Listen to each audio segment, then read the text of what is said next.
ये है अनुष टिक्कू और इसने रब ने बना दी जोड़ी, no one kill Jessica, once upon a time in Mumbai और रन जैसी फिल्मों में छोटे बड़े रोल किए हैं। लेकिन आज इस पर आरोप है कि इसने अपने ही पिता अरुण टिक्कू का मर्डर किया है।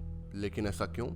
ऐसा इसलिए क्योंकि अरुण टिक्कू नहीं चाहते थे कि अनुष टिक्कू मुंबई में रहे, लेकिन अनुष टिक्कू अपनी मुंबई की ग्लैमरस लाइफ छोड़कर वापस अपने पिता के पास नहीं जाना चाहता था और इसी चीज को लेकर दोनों बाप बेटों के बीच में बहुत ज्यादा तनाव था। और जब आखिरी बार अरुण टिक्कू दिल्ली में जो रहते थे, अरुण टिक्कू मुंबई अपने बेटे को वापस ले जाने आते हैं तो उनकी हत्या कर दी जाती है। तो क्या सच में अनुष टिक्कू ने यह मर्डर किया है, या फिर ये केस जितना सीधा दिख रहा है उतना सीधा है ही नहीं? इस वीडियो में हम इस केस से रिलेटेड सारे राज खोलेंगे। तो चलिए मेरे साथ एक खोज पर, जो आपको ये सोचने पर मजबूर कर देगी कि आपने जितने भी रिश्ते बनाए हैं वो बनाने के लायक थे भी या नहीं। हमारा आज का केस शुरू होता है एक 3 BHK फ्लैट के दरवाजे की घंटी बजने से। उस फ्लैट में 62 साल के अरुण टिक्कू लेटे हुए थे, आराम कर रहे थे और दरवाजे की घंटी की आवाज सुनकर वो दरवाजे तक जाते हैं, डोराए से देखते हैं कि बाहर कौन है और उन्हें 2 जाने पहचाने चेहरे दिखते हैं। लेकिन वे इस बात से अनजान थे कि ये जाने पहचाने चेहरे अपने पीछे हैवान लेकर आए हैं। ये 3 BHK फ्लैट अनुष टिक्कू का है।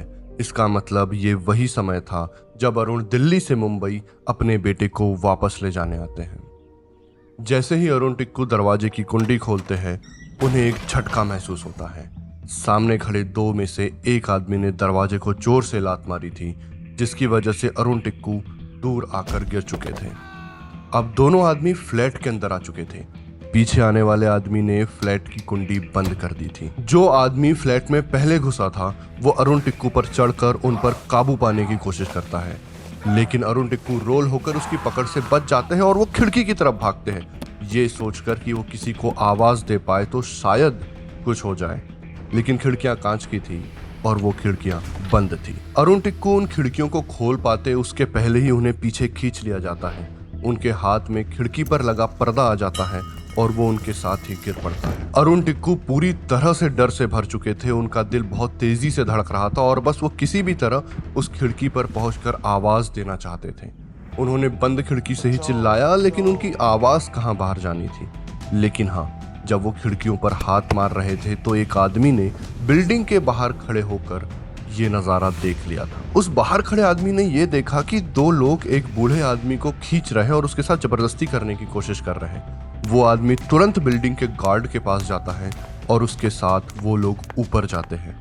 अब वो आदमी गार्ड के साथ तेजी से सीढ़ियां चढ़ रहा था और उस दौरान फ्लैट के अंदर एक आदमी ने अरुण टिक्कू को पीछे से उनकी गर्दन से पकड़ लिया था और अपना दूसरा हाथ उनके मुंह पर डाल दिया था।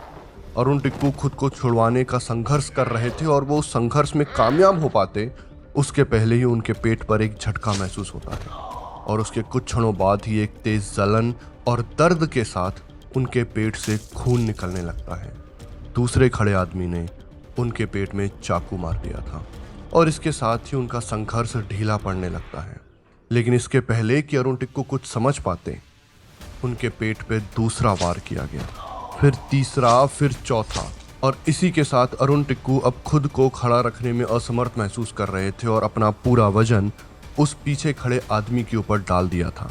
लेकिन अब उस आदमी ने अपनी पकड़ ढीली कर दी और अरुण टिक्कू अब जमीन पर आ चुके थे।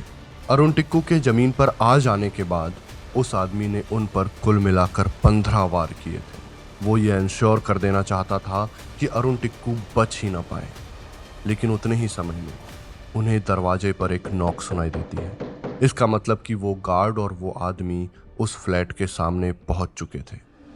उन 2 में से एक आदमी ने थोड़ा सा दरवाजा खोला और गार्ड को देखकर बोलता है, यह हमारा आपसी का मामला है, तू निकल यहाँ से। लेकिन गार्ड भी कहाँ सुनने वाला था। उसने तुरंत बाहर से उस दरवाजे को खींचा और बाहर से संकल लगा दी। इसका मतलब अब वो दोनों आदमी उस फ्लैट में कैद थे। जब गार्ड ने दरवाजा खींचकर बंद किया तो उसकी नजर अरुण टिक्कू की खून में डूबी हुई डेड बॉडी पर पड़ चुकी थी, इसलिए उसने तुरंत पुलिस को फोन किया। पुलिस को आने में थोड़ा वक्त लगा और जैसे ही पुलिस आई, गार्ड उन्हें बोलता है कि मैंने इन लोगों को पहले भी यहाँ देखा है, वो किसी काम के चलते कुछ दिन से यहाँ पर रह भी रहे थे। पुलिस ने दरवाजा खोला। पुलिस अंदर जाती है। उनके सामने अरुण टिक्कू की खून में डूबी हुई डेड बॉडी तो थी, लेकिन वो दोनों लोग वहां पर नहीं थे। पुलिस ने पूरा फ्लैट छान मारा, उन्हें कुछ नहीं मिला। लेकिन इसके बाद पुलिस की नजर बाथरूम की एक खिड़की पर गई जो कि टूटी हुई थी और वहां से आदमी के निकलने लायक जगह थी। इसका मतलब दोनों वहां से भाग निकले थे। इसके बाद पुलिस ने बिल्डिंग के आसपास चेक तो किया, लेकिन उन्हें कुछ भी हाथ नहीं लगा। जैसा कि हमने बात की थी, पुलिस को आने में यहाँ पर थोड़ा सा समय लग गया था और इतना समय काफी था दोनों के भाग निकलने के लिए। पुलिस को पड़ोसियों से पता चला कि ये अरुण टिक्कू की डेड बॉडी है और ये अनुज टिक्कू के पिता थे। पुलिस ने अरुण के ही फोन से अनुज को फोन ट्राई किया, लेकिन अनुज ने तो फोन उठाया ही नहीं।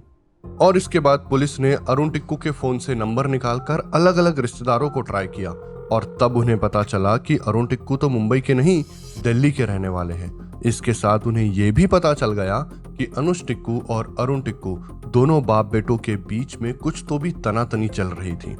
बाप बेटों के बीच में तनातनी चल रही थी। बेटा फोन नहीं उठा रहा है, बाप का मर्डर हो चुका है। इसका मतलब पहला शक सिर्फ अनुज पे ही किया जा सकता था और पुलिस ने अपनी खोज उसी डायरेक्शन में ले जाने का सोचा। अनुज के बारे में पता लगाने के लिए पुलिस ने दो चीजें की। पहला, उन्होंने बिल्डिंग के सीसीटीवीज देखे, आसपास के लोगों से बात की, अनुज के दोस्तों से बात की और दूसरा, उन्होंने अनुज के सीडीआर मतलब कि कॉल डिटेल्स रिकॉर्ड निकलवाए और वहां से उन्हें पता चला कि अनुज की लास्ट नोन लोकेशन चिपलुन है। चिपलुन मुंबई से गोवा जब आप जाते हैं तो रास्ते में पड़ने वाला एक एरिया है। तो अनुज की लास्ट लोकेशन चिपलुन थी। लेकिन अनुज टिक्कू चिपलुन में कर क्या रहा था? इस सवाल का जवाब पाने के लिए हमें अपनी कहानी में थोड़ा पीछे चलना पड़ेगा। क्या पता थोड़ा पीछे जाने से हमें यह भी पता चल जाए कि अरुण टिक्कू के मर्डर के पीछे का राज क्या है।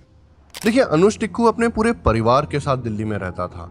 वो अपने 30s में था और उसके पास एक अच्छी खासी हाई पेइंग जॉब भी थी। हाई पेइंग मतलब 8 लाख रुपए महीना देने वाली जॉब। लेकिन अनुज टिक्कू को एक्टर बनने का बहुत ज्यादा शौक था और इसलिए वो दिल्ली से सब कुछ छोड़ छाड़ करके मुंबई आ जाता है। देखिए, आप में से बहुत से लोग इसे पागलपन बोल सकते हैं, लेकिन ये एक समझने वाली चीज है। दो कारण हो सकते हैं, या तो वो अपने जॉब से पूरी तरह से ऊब चुका था या फिर उसे सच में एक्टिंग के लिए बहुत ज्यादा पैशन था, या उसे एटलीस्ट लग रहा था कि उसे बहुत ज्यादा पैशन है। अब मुंबई आ जाने के बाद उसे अचानक से तो एक्टिंग के काम मिलने नहीं लगे, इसलिए उसने अपनी शुरुआत एफएम से की। लेकिन उसके बाद समय बीतता गया, उसके कॉन्टेक्ट्स बढ़ते गए और धीरे धीरे उसे एड्स मिलने लगे, मूवीज में छोटे मोटे रोल मिलने लगे और इस तरह से उसकी एक्टिंग की गाड़ी अब धीरे से पटरी पर आ चुकी थी। जब मुंबई में अनुज के स्ट्रगल के दिन चल रहे थे तब अरुण उसे कई बार बोला करते थे कि तू वापस आ जा, एक्टिंग में कुछ नहीं रखा है, कुछ नहीं होने वाला है। लेकिन जब अरुण ने देखा कि उनका बेटा अनुज धीरे धीरे अब एक्टिंग में अपनी पकड़ जमा रहा है, उसको काम मिल रहा है, तो अरुण ने सोचा कि क्यों ना उसके लिए वहां पर फ्लैट ले लिया जाए। और वो जो 3 BHK वाला फ्लैट था वो अरुण ने ही अनुज के लिए लिया था। उस समय उन्हें कहाँ पता रहा होगा कि यही उनकी शमशान भूमि बनने वाला है। मुंबई को हम सभी एक स्वप्न नगरी बोलते हैं, लेकिन ये स्वप्न नगरी और भी दूसरी चीजों के साथ आती है, जिनमें से एक है पार्टीज और ड्रग्स। अनुज भी अब तक इन सब चक्करों में पड़ चुका था। वो बहुत सारी पार्टीज एंजॉय करता, ड्रग्स करता, इवन वो अपने घर में तक ड्रग्स करने लगा था। और ऐसे ही एक दिन अनुज एक पार्टी में जाता है और वहां पर उसे एक लड़की दिखती है। अनुज उसके साथ फ्लर्ट करने की कोशिश करता है, लेकिन वो लड़की उसे भाव ही नहीं देती है। लेकिन पार्टी के बाद अनुज को वो लड़की फिर से मिलती है और इस बार अनुज को पता चलता है कि उसका नाम सिमरन सूद है। दोनों पार्टी के बाद साथ में ड्रग्स करते हैं, दोनों आपस में बातें करते हैं और इस तरह से दोनों में जान पहचान हो जाती है। इसी जान पहचान के कुछ दिनों बाद सिमरन अनुज से अपने भाई करण सूद को मिलाती है। करण सूद एक बहुत ही ज्यादा एनर्जेटिक और कैरिज्मेटिक आदमी है। वो किसी को भी इम्प्रेस कर सकता है और यहाँ पर अनुज भी उससे इम्प्रेस हो जाता है। करण सूद एक होटल बिजनेसमैन था और उसके इंटरनेशनल होटल्स थे। उस समय अनुज ओशो की फिलॉसफी से बहुत ज्यादा प्रभावित था और करण भी उसी फिलॉसफीज की बातें किया करता था, इसलिए दोनों की फ्रेंडशिप बहुत जल्दी और बहुत आसानी से हो गई। इसके बाद दोनों साथ में कई पार्टीज भी करते हैं, साथ में घूमने लगते हैं। करण अनुज को अपनी मर्सिडीज बेंज में बैठाल कर घुमा रहा है। दोनों साथ में कई सारी प्रॉपर्टीज भी देखने जाते हैं। इसी बीच करण अनुज से अपनी वाइफ को मिलवाता है। उसकी वाइफ एक जर्मन सिटीजन थी और फिलहाल वो मुंबई में रहने के लिए एक जगह ढूंढ रही थी। और तब करण अनुज से पूछता है कि क्या उसके 3 BHK फ्लैट में उसकी वाइफ के लिए कमरा रेंट पे मिल सकता है क्या। और अनुज तब मान जाता है। अनुज इस बारे में अपने पिता अरुण को बताता है और तब अरुण कहते हैं कि पूरी तरह से लीगल कार्रवाई करो, स्टैम्प पेपर पे सारी चीजें बनाओ और उसके बाद ही रूम को रेंट पे दो। अनुज ये सारी की सारी चीजें करण के सामने रखता है। पहले तो करण कुछ सोच में पड़ जाता है। करण अनुज के साथ लीज एंड लीव एग्रीमेंट करता है, लेकिन यहाँ पे जानने वाली बात यह थी कि वो अपने नाम पे नहीं करता, वो अपनी ही वाइफ के नाम पे करता है। एग्रीमेंट होने के बाद करण तो उस फ्लैट में रहने आ जाता है, लेकिन उसकी वाइफ अभी तक रहने नहीं आती। लेकिन इसके पीछे का कारण क्या है?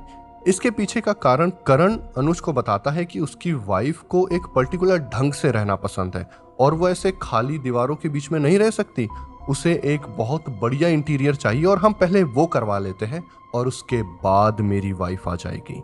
और अब कमरे में ये सब इंटीरियर करवाने के लिए करण सूद ने 2 लोगों को हायर किया था। अब इन सारी चीज़ों में टाइम तो लगने वाला था, इसीलिए अब ये सारे के सारे लोग अनुज के फ्लैट पर ही रहना शुरू कर दिए थे और अब वहीं पर पार्टीज होती थी, वहीं पर ड्रग्स होते थे और ड्रग्स करने की भी अब लिमिट पार हो चुकी थी। और इन सारी चीज़ों की चिंता दिल्ली में बैठे हुए अरुण टिक्कू को होने लगी थी। क्यों? क्योंकि करण सूद के फ्लैट में शिफ्ट होने के बाद से अनुज ने अपने पिता अरुण से ढंग से बात तक नहीं की थी। और इसी बीच अनुज के एक दोस्त तिवारी ने उसके पिता अरुण को यह भी फोन करके बता दिया था कि अनुज सही संगति में नहीं है और उस पर ध्यान देने की बहुत ज्यादा जरूरत है। और अब अपने बेटे के लिए अरुण की चिंता और ज्यादा बढ़ चुकी थी, इसलिए अब वो चाहते थे कि अनुज दिल्ली वापस आ जाए और उनके साथ ही रहना शुरू कर दे। और यही सोचकर अरुण इस बार दिल्ली से मुंबई आते हैं और ये सोचते कि करण सूद को वो फ्लैट से बाहर निकाल देंगे और किसी भी हाल में वो अपने बेटे को दिल्ली वापस ले आएंगे। और इसी चीज़ के चलते जब अरुण मुंबई आते हैं और अपने बेटे को चलने के लिए बहुत ज़्यादा प्रेशर डालते हैं तो दोनों के बीच तनाव की स्थिति बन जाती है। दोनों के झगड़े होने लगते हैं, तनाव बहुत ज़्यादा बढ़ चुका होता है। और इसी चीज़ के चलते अपने पिता से परेशान होकर अनुज शूट का बहाना बनाता है और पार्टी और ड्रग्स करने के लिए करण के साथ गोवा निकल पड़ता है। आपको याद होगा हमने बात की थी कि पुलिस को CDR में अनुज की लोकेशन चिपलुन मिली थी। चिपलुन गोवा के रास्ते में ही आता है। अब देखिए, हमें ये तो समझा कि अनुज टिक्कू की लास्ट लोकेशन चिपलुन क्यों दिखाई दे रही थी, लेकिन आखिर वो चिपलुन में कर क्या रहे थे? सिर्फ पार्टी और ड्रग्स या फिर इसके पीछे कोई और मोटिव था उन लोगों का? और इस चीज को समझने के लिए हमें यह समझना पड़ेगा कि करण सूद के मोटिव्स क्या है, क्योंकि इस कहानी में अब वो एक सेंटर स्टेज ले रहा है। तो चलिए करण सूद के बारे में थोड़ी सी जानकारी इकट्ठी करते हैं। इस चीज को समझने के लिए अब हमें पुलिस इन्वेस्टिगेशन के साथ जुड़ना होगा। देखिए, अरुण टिक्कू का मर्डर हुए अब कुछ घंटे बीत चुके हैं। पुलिस अपनी इन्वेस्टिगेशन कर रही है। पुलिस अभी उस बिल्डिंग में ही है और वहां के लोगों से पूछताछ कर रही है और वहां के CCTVs देख रही है। और पुलिस को CCTVs में पता चला कि जिन लोगों के बारे में गार्ड ने बताया है वो लोग इसके पहले भी कई बार बिल्डिंग में आना जाना कर चुके हैं और उनके पास एक गाड़ी है जाइलो करके, और वो गाड़ी बिल्डिंग से बाहर ही नहीं गई है। पुलिस ने बिल्डिंग छान मारी और पुलिस को वहां पर वही जाइलो गाड़ी पार्क दिखी। वो लोग आए तो थे गाड़ी से, लेकिन उस गार्ड की वजह से जब वो दरवाजा बंद कर देता है तो वो भाग जाते हैं बिना गाड़ी के ही और गाड़ी पार्किंग लॉट में ही बच जाती है। और यहां से पुलिस को उनकी पहली लीड मिली। ये लीड अब अनुज टिक्कू की तरफ जाती है या करण सूद की तरफ जाती है या फिर ये दोनों की मिली भगत थी, ये चीज हमें अब समझ आने वाली थी। और तब पुलिस ने तुरंत उस गाड़ी के रजिस्ट्रेशन डिटेल्स निकलवाए और तब उन्हें पता चला कि ये गाड़ी तो संजय शिंदे के नाम पर रजिस्टर्ड है। संजय शिंदे खुद एक पुलिस वाला था। तो क्या एक पुलिस वाले की गाड़ी मर्डर में यूज हुई थी? संजय शिंदे को तुरंत उस जगह पर बुलाया जाता है। संजय शिंदे अपनी गाड़ी पहचान तो लेता है, लेकिन वो बोलता है कि उसे पता ही नहीं है कि उसकी गाड़ी यहां पर कैसे आई। उसने तो अपनी गाड़ी अपने साले विजय पेलंदे को दी थी, करण सूद नहीं, विजय पेलंदे को दी थी। संजय तुरंत अपने साले विजय को फोन लगाता है। इधर फोन की घंटी बज रही है और संजय उस बीच में अपने दिल की धड़कनों को भी सुन सकता था। उसका फोन उठाया जाता है। संजय शिंदे को आवाज आती है, हाँ जीजा जी बोलिए, क्या बात है? ये आवाज किसी और की नहीं, खुद करण सूद की थी। विजय तू जहां कहीं भी है तुरंत आ। संजय शिंदे ने अपने साले पर दबाव बनाया। विजय मतलब कि करण उस समय चिपलून के एक रिसोर्ट में था और वो अनुज के साथ में ही था। उसने अनुज को बोला कि उन्होंने जिन लोगों से ड्रग्स लिए थे उन लोगों को पुलिस ने पकड़ लिया है और स्टेटमेंट के लिए उसे बुलाया जा रहा है। वो कुछ ही समय में मुंबई जाकर वापस आ जाएगा। और ऐसा बोलकर वो वहां से निकल। अनुज अभी भी पूरी तरह से ड्रग्स के नशे में था, लेकिन वो समझ सकता था कि उसे क्या कहा गया है। इसके बाद करण मतलब कि विजय मुंबई के लिए निकल पड़ता है। वो उस फ्लैट पर पहुंचता है, अपने जीजा से मिलता है और वो पुलिस को बताता है कि हाँ, उसने अपने